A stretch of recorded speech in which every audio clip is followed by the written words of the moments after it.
So it's great to be here with everyone, old friends, new friends, and especially in this meeting that is so sacred because it's for those who are more engaged with the works of Spiritism.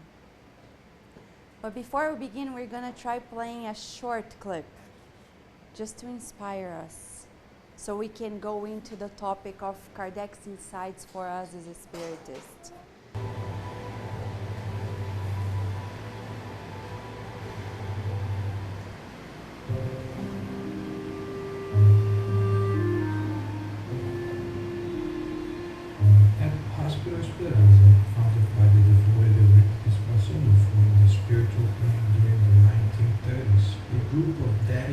Doctors and therapists were about to rescue Evaldo, who spent more than 10 years in extreme subjugation in lower zones. Dr. Manuel Filomeno de Miranda describes Evaldo's status as unconscious and under a deep hypnotic trance. But most surprising of his condition is that he is encapsulated in a dark cocoon.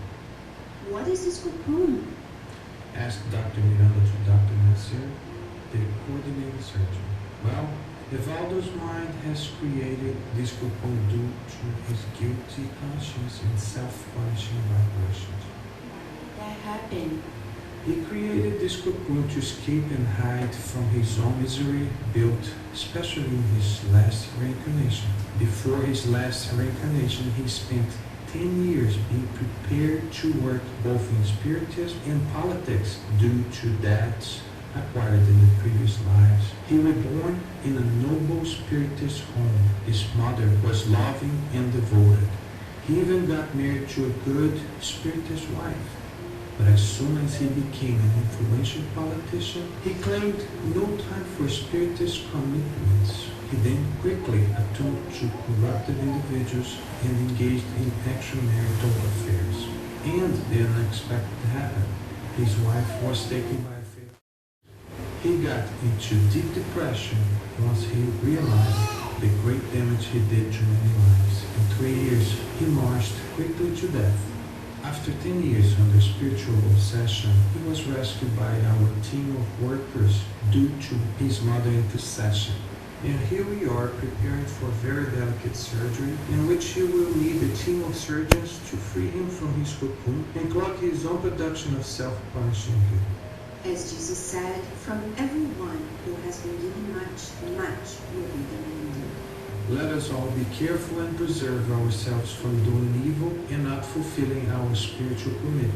So we supplicate for divine help, asking for protection and inspiration to walk into the difficult journey of our spiritual ascension. This case was extracted from chapter 21, Experiência em Comum, in the book Tormentos da Obsessão, by Manuel Filomeno de Miranda through the mediumship of Evaldo.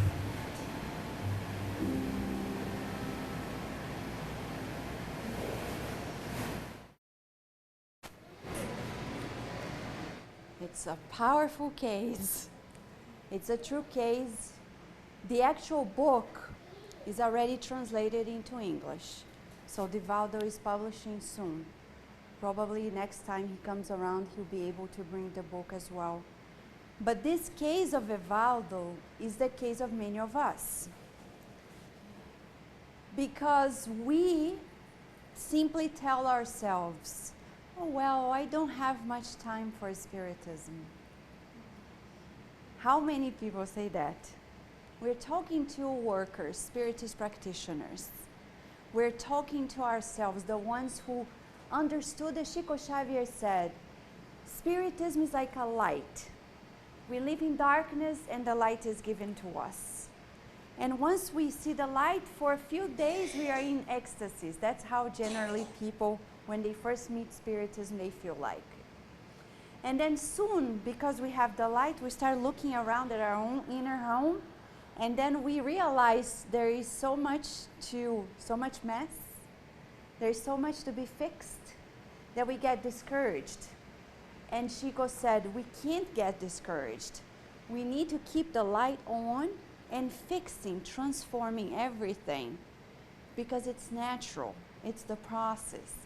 Many people run away excusing themselves either because of their work, their family issues, as if our family is more important than the universal family.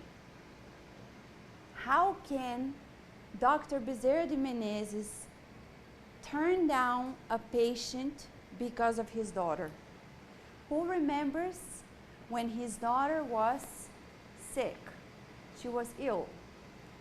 He couldn't tell whether she was going to need him in the next hour or so. At a time when we didn't have cell phone, we didn't have fast communication or fast transportation. When somebody knocked on the door and asked, Dr. Bezerra, can you come? Because my son has a problem. It's not like around the corner, it's elsewhere. Maybe it's going to take hours for him to come back. What if he had said, I'm sorry, I can't because I have to take care of my child? Why would he in a million years think that his daughter is more important than somebody else's child? How many of us give excuses thinking that our children are more important than other people? Oh, I'm going to take care of my children. But if there is a party, we find a babysitter, right? We find, if there is something at work, we'll always find a way, even if we have a code. We'll say, you know, I have this party, I have this gathering. And that's Evaldo. He was prepared to fulfill a task. He failed. The spirits are telling us day in, day out, there's no time to fail again. Because we are living at a very critical time on the earth, in which the message of Spiritism is the light of discernment, as the Spirit Brother X reveals to us in the book Among Brothers of Other Lands. It's the light of discernment. We can't put it down or keep it only to ourselves at home or to our family group. We need to reach out and share this light. We're not going to go preaching to anybody.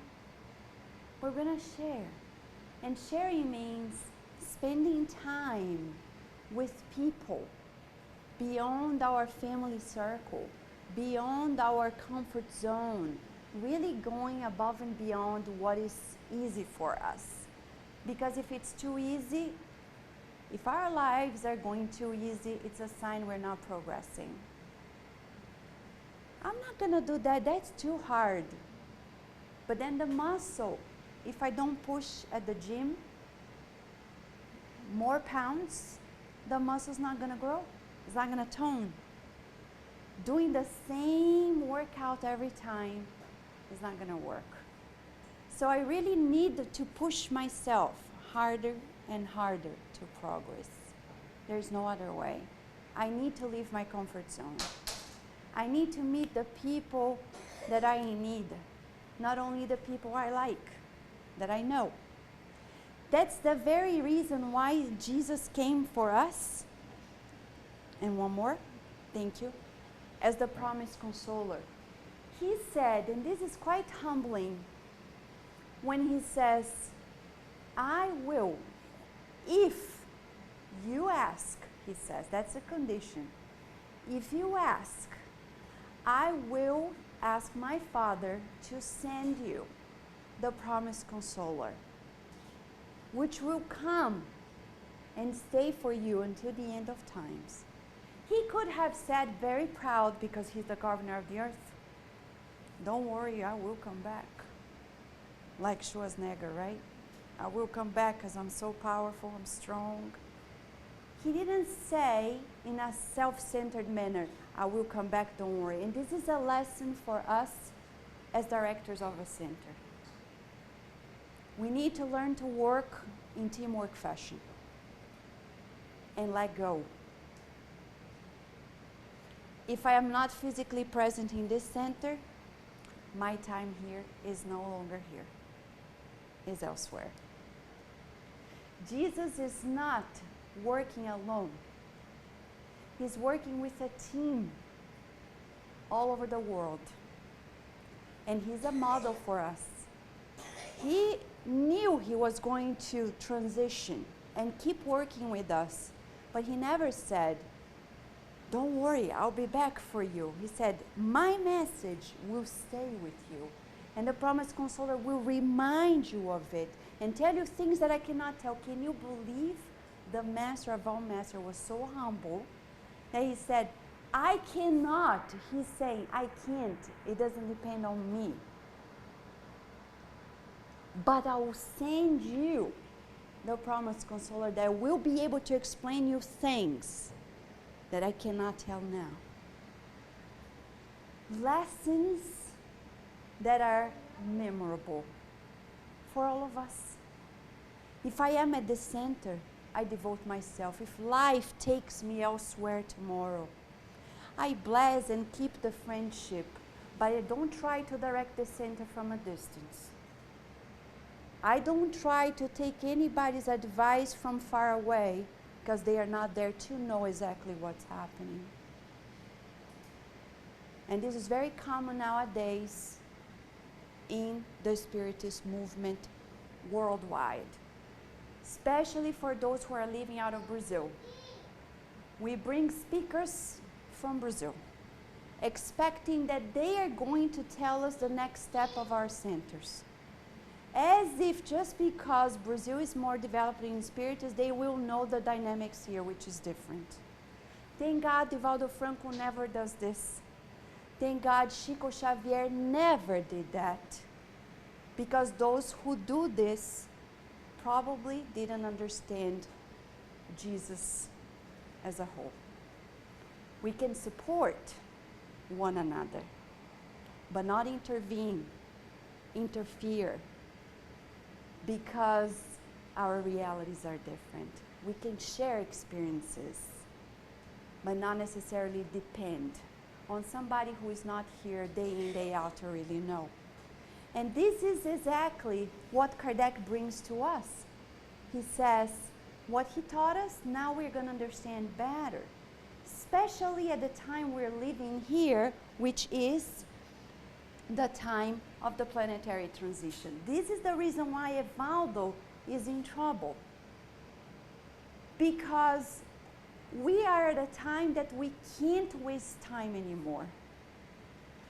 It's a critical phase in our lives as spirits.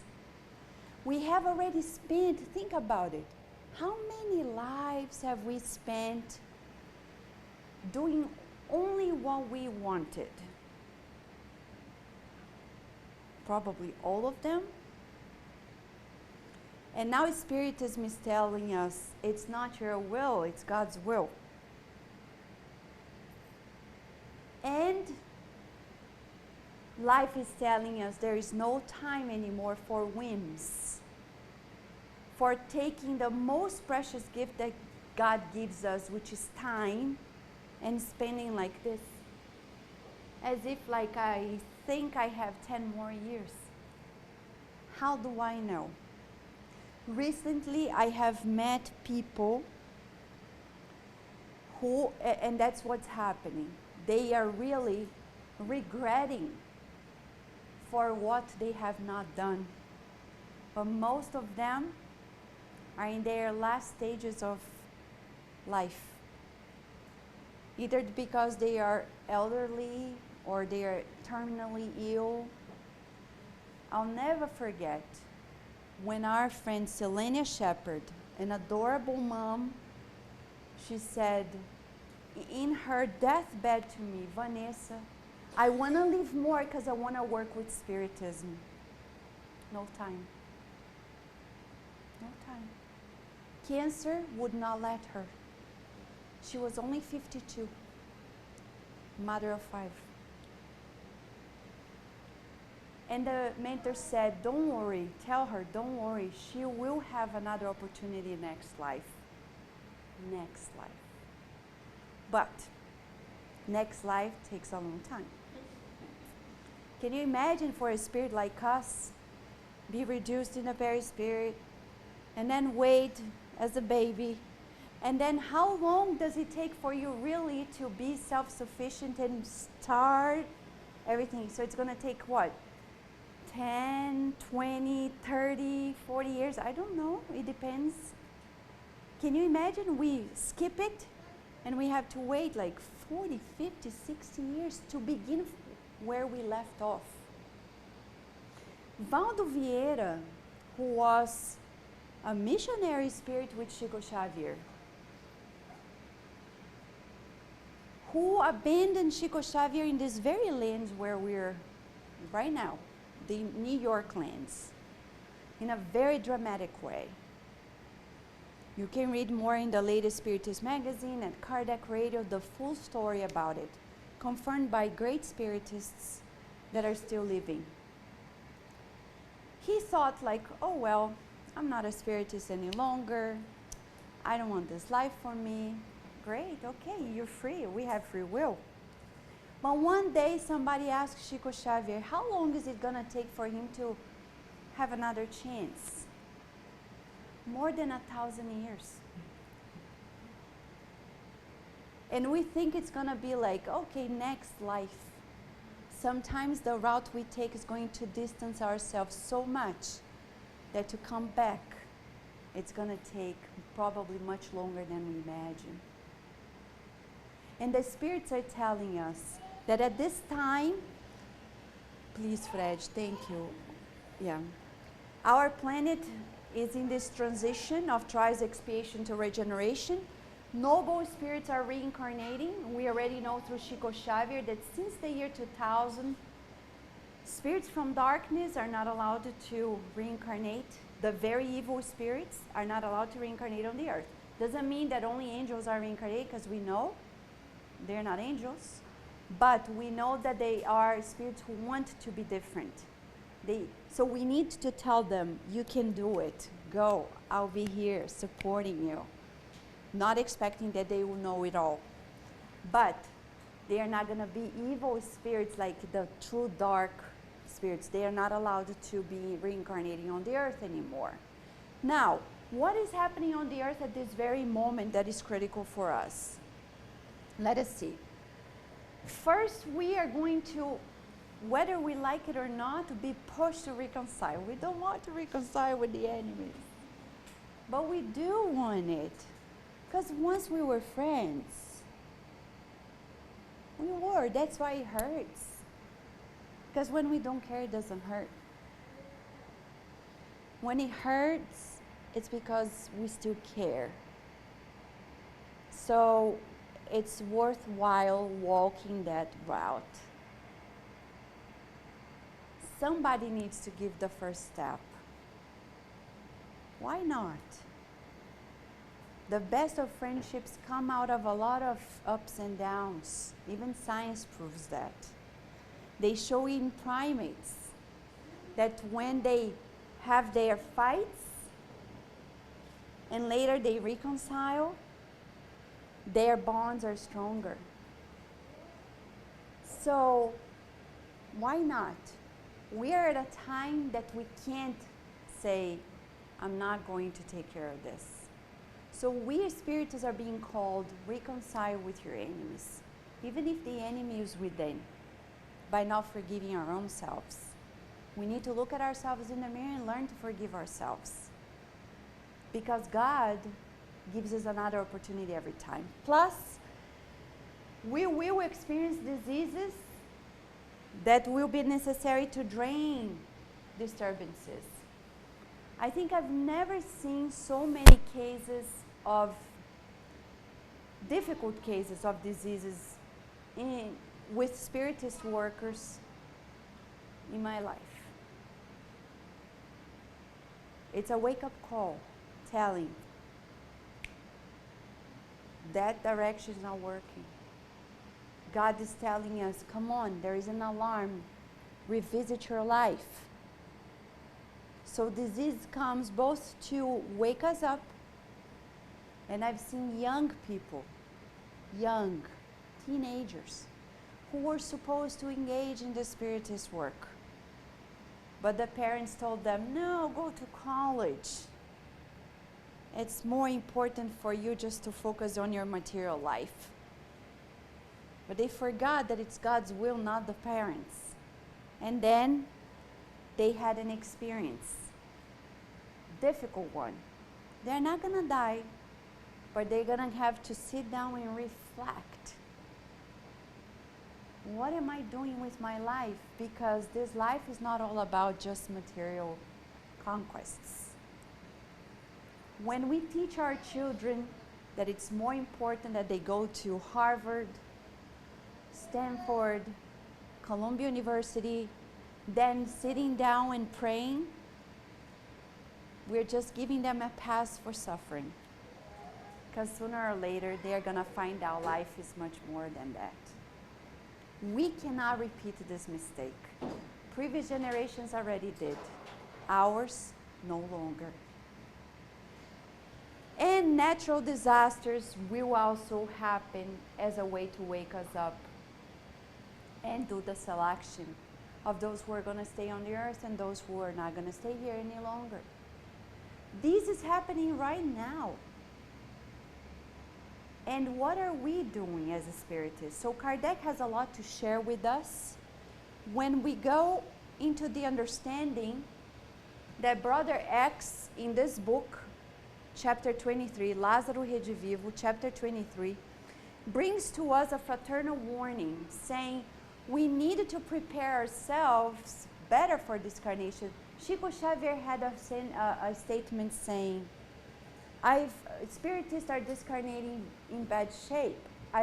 He said, I've never met one that discarnated and came back telling that he was satisfied with what they did.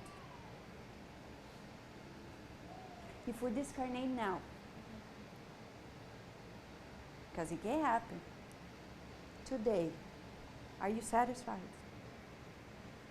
Are you going back saying, man, I worked day in, day out, did my best?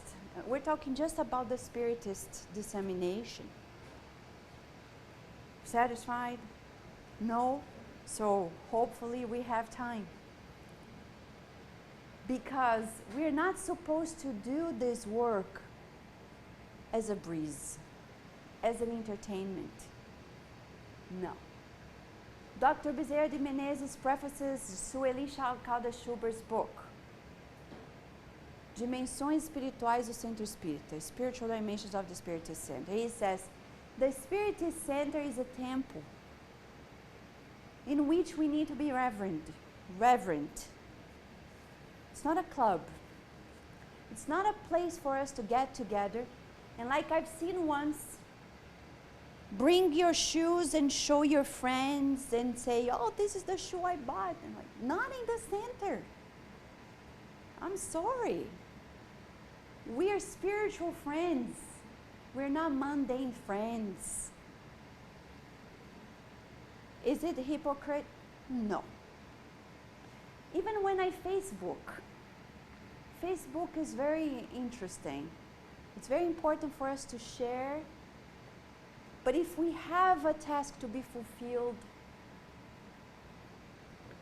I need to contain myself. I would love to share with friends all over, like the belly growing with baby Virginia. But that's very personal. There are so many people in that network that really are not too close.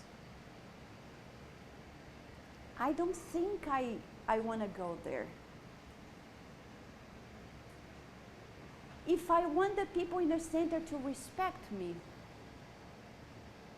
am I going to a restaurant, take a picture of my dish and place on Facebook? And they're going to say, really? You're the director of a center? And you learn about humility? You teach about it. You teach about coherence, being down to earth. And then what is the point of sharing the picture of your dish from a restaurant with people that really don't even know you that much? Because we are close, so I know. If Angie does it, I know Angie. That's great. I know what's happening in her life because we're close. But what if somebody who is in my list elsewhere, they don't know me, like, why is Vanessa doing this? And they know me just by the Spiritist videos. They're going to say like, why is she doing this? For them, it doesn't mean anything. So learning also to use the social media in a wise manner is something that is going to help us in the center. Because if internet opens the doors of the center to the world, I need to be compliant, knowing about the immortality of life. Because the reality is, we were prepared to be here. But what are we doing with all the courses? If you think about your guardian angel, how do you feel about him now? He's like a 24/7 coach, personal trainer of the soul. A personal trainer of the soul. You don't need to pay a penny. That's something that really makes a difference. Because personal trainers are so expensive. But this one is the best we could ever have. No payment. But the question, are we being compliant? Are we listening to him? Are we really following through the guidance and advice? Because later, it's going to be too late. Divaldo Franco was telling me last year in one of the trips, and he said a story about one of his brothers who didn't want to engage in Spiritism, didn't want to help people. At the end of his life, it's a long story, but I'll cut it short. At the end of his life, when death really knocked on his door, because that's a sure thing. We're already born. The next step is only death. Baby Virginia ainda has to give one more step before she's here. So, for us, death is the next step. How are we prepared to go back to our real life? This is passing, temporary. His brother came to Divaldo and said, Divaldo, please help me now. Divaldo said, I looked at him in the eyes and I said, I cannot do anything. What can I do? The same our guardian angels will tell us. Why? Because you saw the video of Evaldo. His guilt conscience created that energetic cocoon, imprisoning him. He was self-punishing because he couldn't accept the fact that he messed up after being trained and not allowing himself to give that right step. Why we're going to push ourselves into that abyss? Why? So Brother X says, do as much good as possible, as much as we can. Preserve your clean conscience and cultivate it daily. Beautiful message was published in the previous Spiritist magazine, the full message, but here we have the summary. Are we doing as much good as possible? In the Heaven and Hell by Kardec, he says, the spirits were repentant mostly for what they have not done. Today, let us make a list.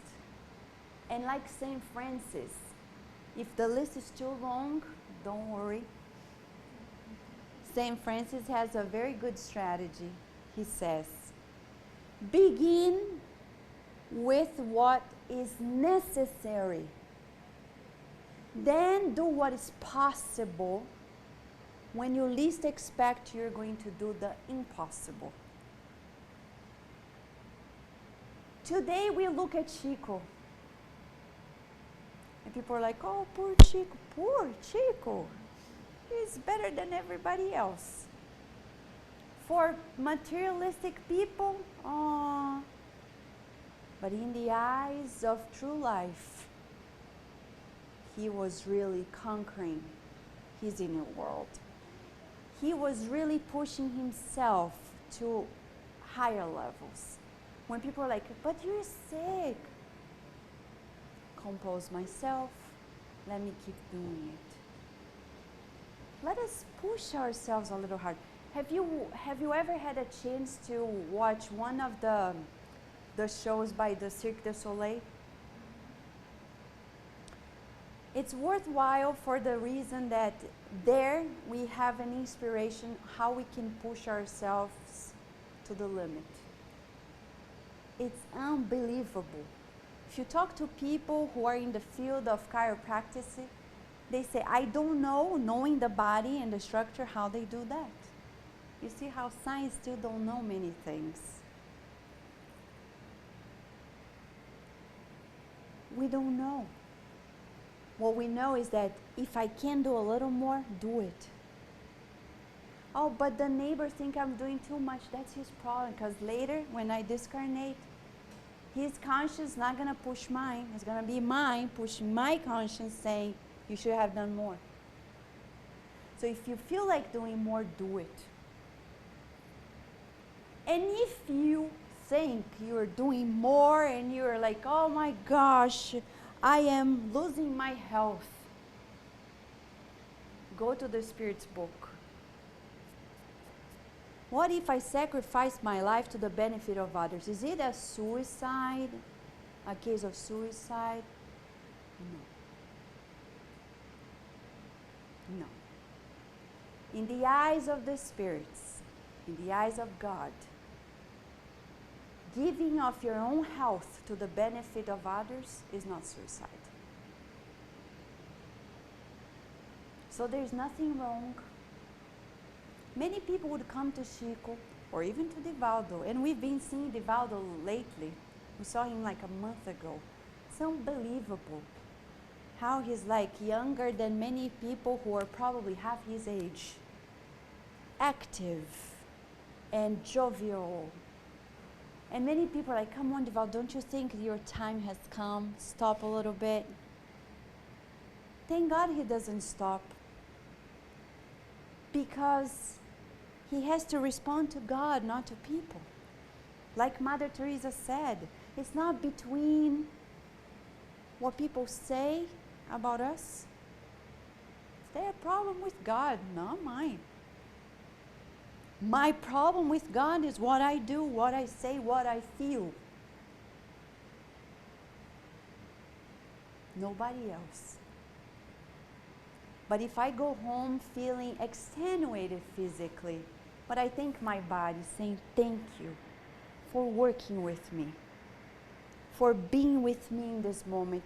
How many of us go take a shower every day and thank the cells of the body? Because they are not ours. They are God's. They are not us. And we thank the cells, saying thank you so much for working so well, for sustaining me in this reincarnation. That's the good we do also to our own selves. To the first group of people that are working with us, and I say people in the sense of as André Luiz says in the book Evolution into Worlds, the cells of our body are like little animals. So if we love pets, this is the first pet we need to love. Really appreciate talking to them, and if a problem shows up, we tell them, how about if we lower our sugar levels? How about if we lower our cholesterol? But of course we need to help them as well. They can't do miracles because they are just responding to our command, but they are working with us. Diseases will come and there will be opportunities for us. They won't be the end of the road, but how are we working with them? So here, Brother X is telling us, please, in a final message, untie your heart by severing the bonds that link it to lower passions. What are the lower passions? It may vary from us, between me and you, and people in your home. But what are the lower passions in our lives? Let us transform, untie, because they are going to keep anchoring us here when we discarnate. And that's a big deal. Especially after all that we know. As Chico said, Spiritists make mistakes, but they are always aware of it. Once you learn to read, you read. I'm not going to read, I read. I just read it. I don't want to read that poster. Well, just read. I don't want to read that one, just read it. That's us Spiritists. We know how to read. There is no way we are going to blind ourselves and say, I'm not going to read. So in that regard, we go one more step, reminding of the need of taking that Kardec's instructions that he got from the illuminated spirits. We need to love one another, instruct ourselves. If we go, in other words, modern times, see how everything's so universal and matching, is what the Dalai Lama says in this book, Ethics for the New Millennium, the need for discernment. We need ethical discipline, one that is indispensable. And he says, restraint is needed in the pursuit of our happiness so that we do not cause harm to others in the process. We are living in a society that people say, do whatever you like. Our children, do what you like. No, you can't do what you like. Oh, but that's tough love. No, that's love. The opposite is not love. When we let our children do whatever they like, we don't love them. Because sooner or later, they'll be in jail. And then we're going to suffer. I'll never forget a mom coming to our center. The daughter started like crying on the floor. Mom did nothing. But once he's in the center, we're in charge. Parents don't do anything, we do something. I said, excuse me. Took the child, put outside, said, look, you don't enter the center until you respect the center. 6 years old. You stay outside. When you respect the center, you come back. Never did it again. And the Spirit said, tell the mother, if she doesn't fix this child now, by preteen years, she's going to see her in the juvenile services. Because that's what happens when we don't learn to contain ourselves. Andre Lewis, in all his books, we turn the pages, he says, I wanted to do this question, but it was not time, it was not appropriate, I had to contain myself.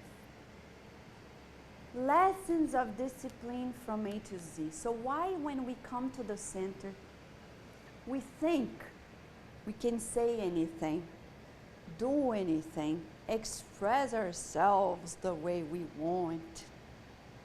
Why? The center is a temple of exercise for the soul. It's the best place for us to learn. It's not hypocrisy. It's like a school. We go there to exercise things so in our daily lives we can keep going. Maybe at home I'll be a little freer, but then I go to the center, exercise, go home until I can apply it everywhere at every minute of my life. In such a way that Mentor Joseph said, when Emmanuel brought this message of discipline, discipline, discipline to Emmanuel, he was talking about the need of coherence. Coherence in such a way that we should strive to achieve, aligning our thoughts, feelings with actions and words, applying to every moment of our day, and this will give us peace of mind and consistency. When Mentor Joseph says that to us, he's saying, walk the talk. If you read the message, exercise it, apply it, make effort. Isn't it true at the end of the day we feel better when that day we did less complicated stuff in our lives? We go home feeling more replenished, more at peace. So when we go to the center, there are times in which we go, thoughts come to our mind. We plan, I'm going to say this, I'm going to do that. What is God's will? Pray. I'll be an instrument. I'll be a learning instrument. I step in, feel the presence of the good spirits. They will take over. We'll be saying stuff, doing stuff that is like unbelievable. When we leave, it's like, wow. They really trained me today. I didn't say what I wanted to say. I didn't do what I wanted to do. And it was fascinating because I said stuff I never imagined and they were positive. Have you never felt that feeling? Like you step in and you go home like, I can't believe the words that came out of my mouth. Or the feelings of brotherhood I had that night. Or the action I took at a critical moment. I know it wasn't me. So then we are learning to allow ourselves to be instruments in the hands of the superior spirits. And in that exercise, if we practice day in, day out, we're going to be consistent. Sooner than later, like Chico, he barely needed the instruction anymore because he already knew how to walk by himself. It took a while, but he did it. So Kardec, we would share that his main insights, besides all the books, are in those two books, Viagem Espírita, the Medium's book. We're going to see, because of time, a few of them just to tease us, just to give more steps and more reinforcement. But if you go to the source, you see more. In item 341, they're going to tell us what is quite unique. The most favorable conditions for society or center that aspires to attract the sympathy of good spirits and avoid the bad ones are in this item. The conditions depend entirely on the moral character of the participants, may be summed up as follows. So, this is Kardec's insights. Whenever we're doing a Spiritist gathering from the Spiritist Center, as the group IESS, the Center IESS is turning 6 years, what kind of spirits do we want to attract every time? Because the higher spirits, they have a plan. They want it to be materialized, but they depend on us to materialize. How are we going to make it materialized? There are conditions. So we need certain conditions for them to come and play. And for bad spirits not to be allowed in. So the first thing they say, perfect commonality of ideas and sentiments. And I ask permission, Kardec, perfect in an imperfect world. How can we achieve it?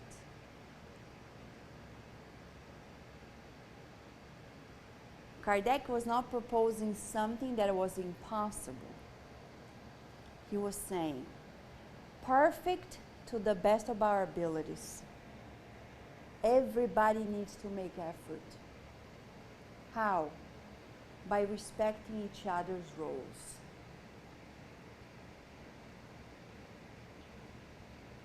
If somebody, for example, I'll give an example. If Fred is here and his role now, which is important, very, because I can't reach that far, changing that thing. If Carlos goes there and jumps in, I know he's not going to do that, it's not Carlos' nature. And by any chance thinks, and Fred is doing great, but let's say I am in Carlos' position and I say, I think Fred's not too fast. Then I go there, boom. It's going to be a mess. right?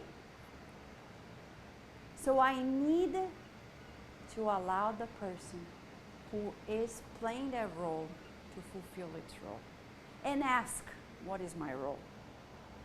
Because if I'm not in that role, it means I'm not supposed to be there. But what is my role? Because it's easy to find out how the other is not fulfilling, but the question is, how am I fulfilling or not fulfilling it? So to be perfect means to be good instruments in our different roles. If my role is to fix the chairs, is to clean the center, if it is to turn on the AC or off, we're talking about material tasks, I better fulfill it with diligence. Because this is the perfect commonality of ideas and sentiments. That like a good orchestra, I have the violin. No, Fred has a violin. I have a piano. You have a guitar. You don't want to play the piano. I don't want to play the guitar. We don't want to play the violin. But we play at the right time. This is what Kardec meant. That we are not stepping on each other's tasks. And everything is going to flow perfectly. But that's not the single condition. He says we need mutual benevolence amongst the members. What is benevolence? The word is, volens means willingness to do good, bene. So we need to be willing to do good to others. Thinking, oh, how can I be good to Angie? I don't know how her life is, in fact. And even if I think I do, I probably don't. So how can I make it easier on her? How can I make it easier on Abelia today? By willing to do good to the members, I am opening doors for the good spirits to do their work too, because of our vibrations that are being raised. We need to do good here to one another, right now. How can I make the life of the people whom we meet every week easier? At these moments. Maybe by listening. Maybe by coming earlier. Maybe whatever we think it is.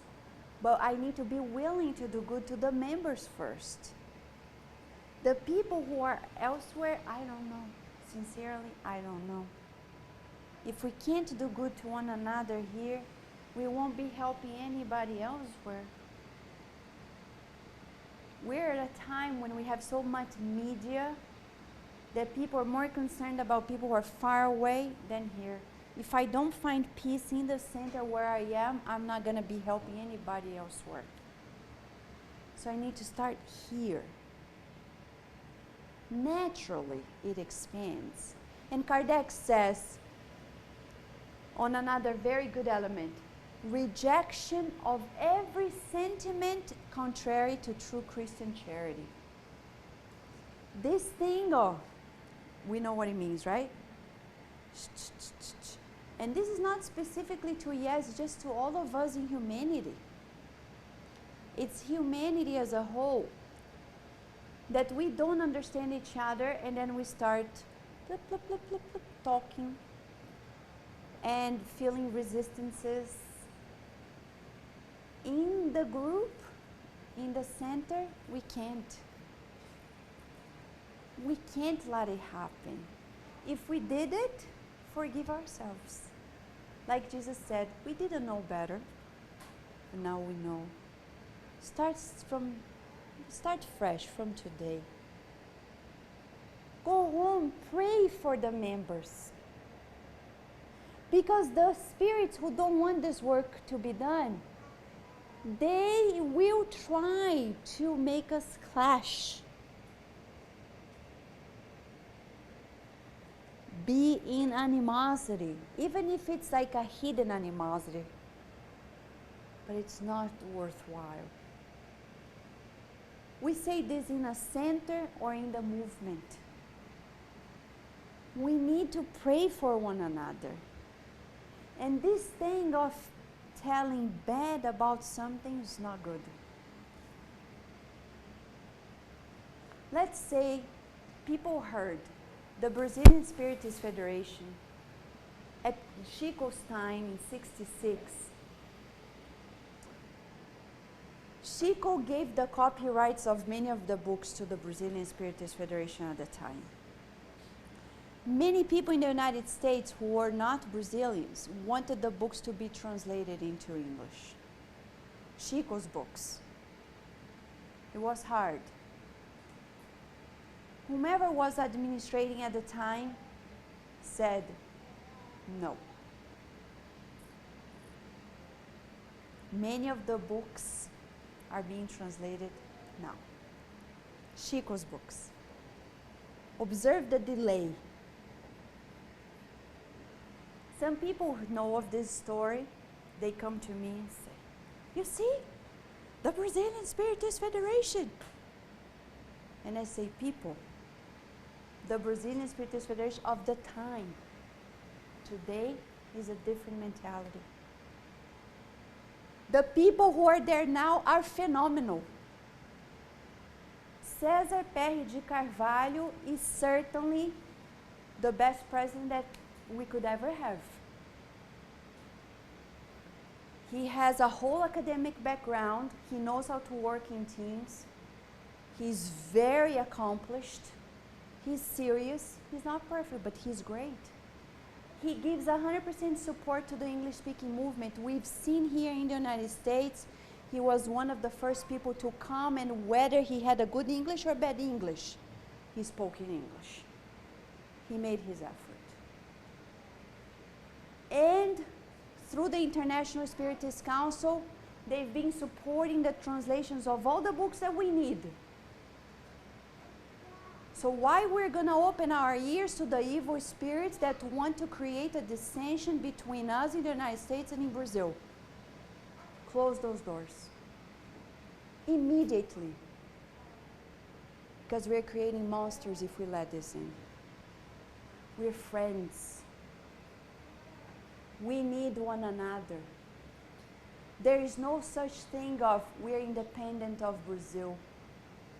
Come on, Brazil is not trying to colonize the United States in terms of Spiritism. It's sharing.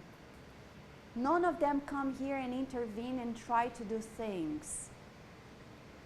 And great books are being brought in English language. Odyssey of America is doing great work.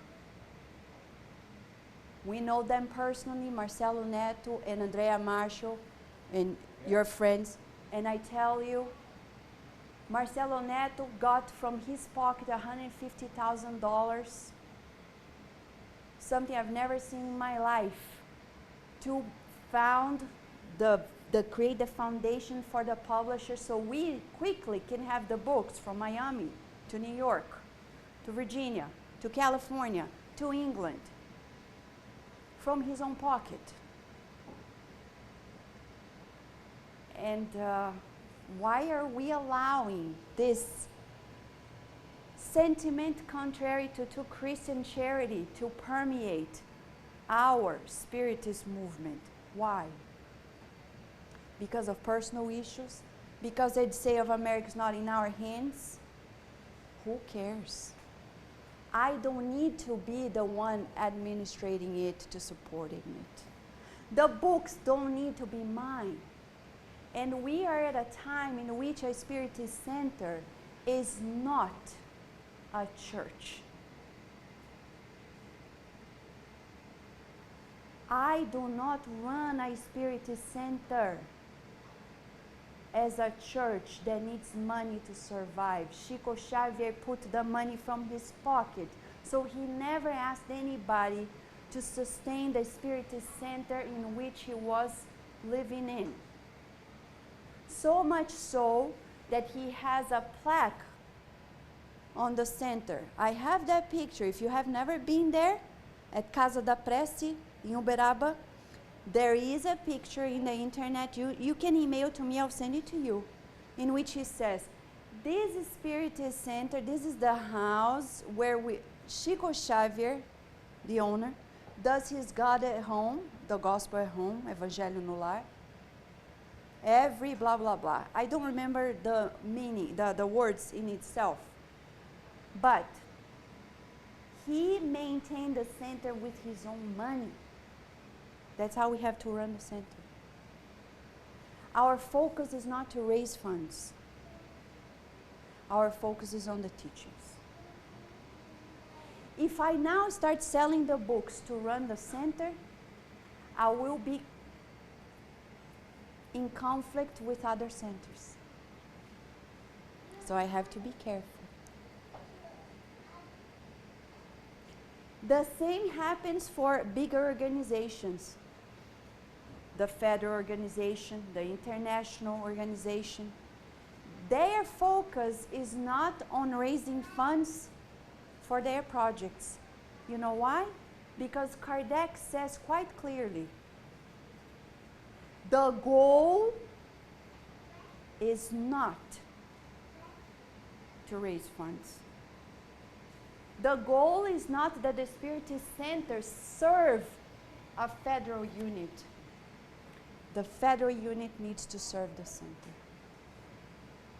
I can't ask the centers to give money to the International Council. The International Council should be doing what it is doing, paying from its pocket for the magazine to be available. We ask nobody for the money. Because to do the art and design of the magazine, you need to pay people. Has anybody ever paid a penny? No. To make this happen.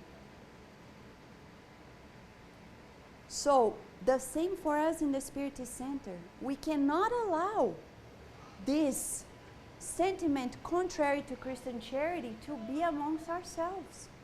Slandering one another, doubting each other's roles. We need to support each other and say, go, do your share for the benefit of all. But we cannot create like a papacy asking the little churches to support the Vatican. That's church-like mentality. Kardec was against it. This time is over. We cannot, even in the center, ask the people who come in and say, oh guys, if you don't pay, we're gonna close. Well, the ones who are administrating, they have to fulfill the task.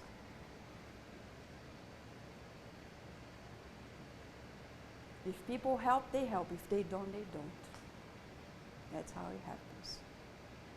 Because otherwise, we're gonna open doors for the spirits to create conflict, and none of this is gonna happen. Because then we're not gonna be good-willing to others. If they don't contribute, we're not good-willing to them. We're not gonna be on the same page. The focus is on the teaching. The focus is on the teaching, on the spiritual communion we have. The focus is not on the material structure, which is important, but not vital. The vitality runs in the spiritual tasks. That's our focus. I know this is a strong message, and I apologize if it was too strong, but this is something we've been learning as well. So we're just sharing things we've been learning in our own experiences, talking to the people who are ahead of us, and confirming. Question to us. One day the mentor said this to us, and we confirmed with Dr. Nobre, Divaldo Franco, Geraldo Lemos Neto, and many people who knew Chico. Mentor Joseph said, Vanessa, there was a time at the Spiritist Society of Baltimore we were concerned about the rent, raising the funds, I didn't know as a president at the time how else to bring more funds. At a critical time in the economy, when people are losing their jobs. So I was like, what do we do? Meditating, praying, and the mentor said, Vanessa, do you know the size of the center Chico Xavier created? I said, no. I can imagine, I saw pictures, but at the time I hadn't been there. Do your research and ask yourself, why do you think Chico Xavier was visited by millions of people? He never created a mega Spiritist center. That was a good question, never thought about it. I was like, really? That's a good point, because in the United States, mega churches are the next thing, right? We're like, wow, 20,000 people, Joe Austin in Texas. Great. And we think, well, one day we're going to have a big Spiritist center, 20,000 people. Is this the right way to go? Let us think about Chico Xavier. I don't know about you, but I know I'll never be like this close to his deeds. 20,000, millions of people. So I asked Dr. Nobre, Marlene Nobre, do you know anything in that regard? And then she told me the story confirmed by Divaldo, Geraldo Lemos Neto, and others. Emmanuel never allowed Chico to spend a penny of the lots of money in donations that he got. People who donated farms, etc. He never allowed this money to increase the size of the center. It was smaller than this, depending on which of the center you visit, whether in Pedro Leopoldo or Uberaba, smaller than this. Open windows, people on the outer side. That's how it was. But when he was at Comunhão Espírita de Uberaba, some of the directors, he received a $2 million farm as a donation. And one of the directors really wanted to expand the headquarters to accommodate more people. Emmanuel said, no. This money shall be used for better purpose. He said, friends, Emmanuel says no. They didn't listen. They were still like, but don't we see many people, blah, blah, blah. It's easy for him because he's a spirit, but the people were incarnated. Chico observed that that relationship was not working because they lost the trust in the higher spirits. What did he do? He said, okay, I'll give you the farm, but I'm leaving. He left. That's the reason why he left the Comunhão Espírita de Uberaba, Cristã de Uberaba, and founded a Casa da Prece. Because we are here to restore the simplicity. Big centers lose the meaning. Go to Brazil. Every time I go to Brazil, we visit lots of centers. It's so much fun. It's tour. But it's like very spiritual because you learn a lot of good things, but a lot of things probably we don't want to go there. Because then it loses the touch of what Spiritism came here to do. Kardec quite clearly said, small groups, many, but small. So we're good. We're already big compared to what really small means, because it's already very heterogeneous. Small really means small. Here it's already big. But bigger, what for?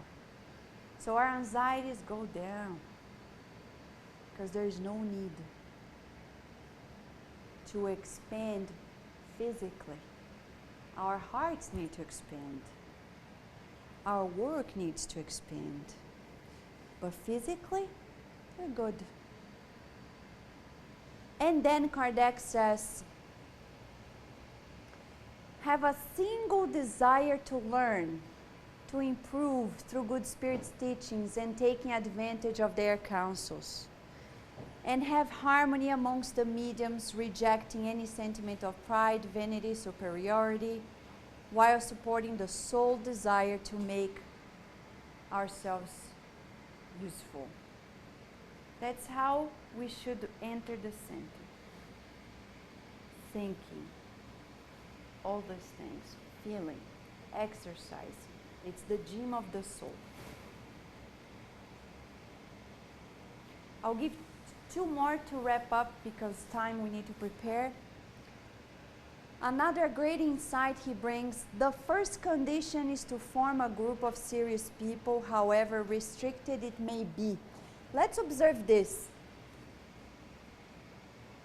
In the Viagem Espírita, and this message is in the Spiritist magazine, I think 3 issues ago, the full message is in English. Kardec says the first condition is to form a group of serious people. And I was like, I'm serious. Come on, Vanessa, I'm serious. But serious means somebody who is thoughtful, subdued in appearance and manner. Do I fit in? We need to ask ourselves, am I serious enough for this? Kardec was very strict. Whereas everybody was playing with spirit phenomena, he was a different man. He was not entertaining himself. He had no time. So he said the first condition is be serious. So often we need to give the example. If I want the newcomer to feel the seriousness while being kind and embracing, because it's important to be embracing, to be kind, I need to be the first one. Subdued in my manners, thoughtful. I cannot be like impulsive, all over the place. When they come, I really needed to be the one who is setting the tone. The ones who are working in the center need to set the tone. Speak quietly, calmly. I'm not here to talk about what's happening in my personal life. If I went shopping, visiting, traveling, the minute I cross these doors, my personal life does not matter. I'll give you an example. We love the baby and the pregnancy. We have lots of new young girls in the center in Virginia. You know, it's like, oh, baby Virginia. We love her. I wish I could talk about baby Virginia all the time. But the mentor said, zip it up. When you go to the center, it's as if you're not pregnant. It doesn't matter. You're not the center of the universe. Neither is the baby. The people are the center. Don't talk about, because you know, whomever has been pregnant, you know, you feel stuff, you want to talk about stuff, emotional, of course. He said, contain yourself. It's not about you. It's not about the baby. It's not about the pregnancy. Give the example. Pregnancy is a natural thing. Because many women nowadays, they get pregnant, they turn into the center of the world. That's not good. Because it's natural. It's a natural phenomenon in life, though blessed. But we need to treat it with naturality. I'm not going to change my life because I'm pregnant. Not going to talk to friends, not going to go to the Spiritist Center. Even mediumistic meetings we attend as mediums. We give passes. People are like, really? But shouldn't you be receiving? But if we were giving, why are we going to stop now? So we really need to set the tone so when others come. And I remember a girl who came to me every time she came in. Vanessa, have you thought about the hospital? Have you thought about the daycare? Have you thought, are you going to ask me about college? Because I don't know where the girl's going to go. And I said, look, I know you're excited. I would love to talk to you about it, but not in the center. Don't ask me these questions because the mentors don't like it. In the center, it's not about us. We're here to serve. It's like when you go to the hospital. We don't like when we go to the hospital and the nurses, instead of thinking about the patients, they are talking amongst themselves about their personal life. Right? And it's like, man, I can't believe it. They should be focused on the patient. And they are just there chatting. That's how it feels for us. The people come, instead of us pay attention at them, we're talking about our own personal experiences. It doesn't matter. That's seriousness. The mentors are coaching us in that regard. I don't know, like the whole 9 yards of it, but the little they have showed us, it means like forgetting a little bit about ourselves, so to think about the collective. That's the first condition Kardec says. So much so that he says 5 or 6, there's much more here. Informed and sincere members who understand the truth of the Spiritist doctrine and are united with the same intention are worth 100 times more than the inclusion in this group of onlookers and indifferent people. Final. The ultimate goal of the center's regulation should be, and here he crowns what we need. Concentration. So we need to teach people when they come in. As a spiritist, why do I come here? To mingle with the incarnates? No, because it's not a club. This is club. When I go to a country club, I want to mingle with people. Here, my purpose is not to mingle.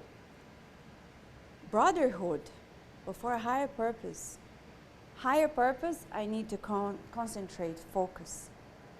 So when I enter, often we have dimmed lights on purpose.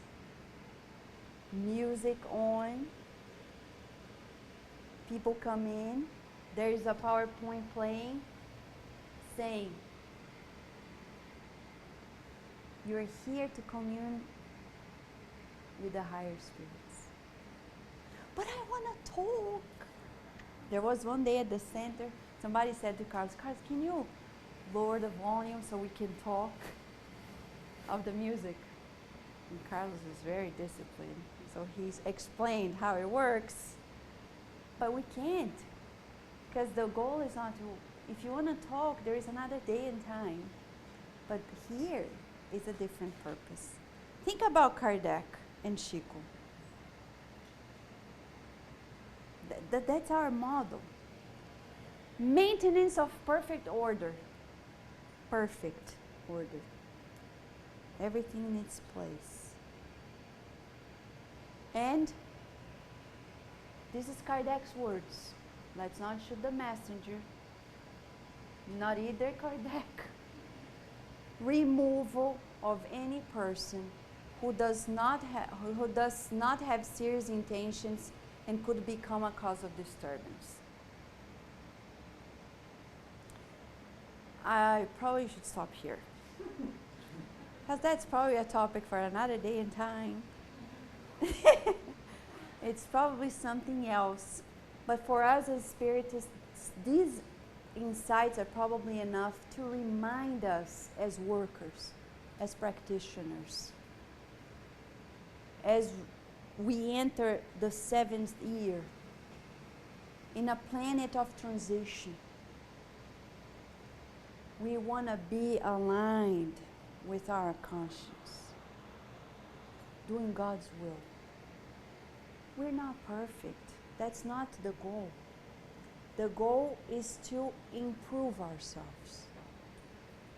As we improve ourselves, we allow the group to improve.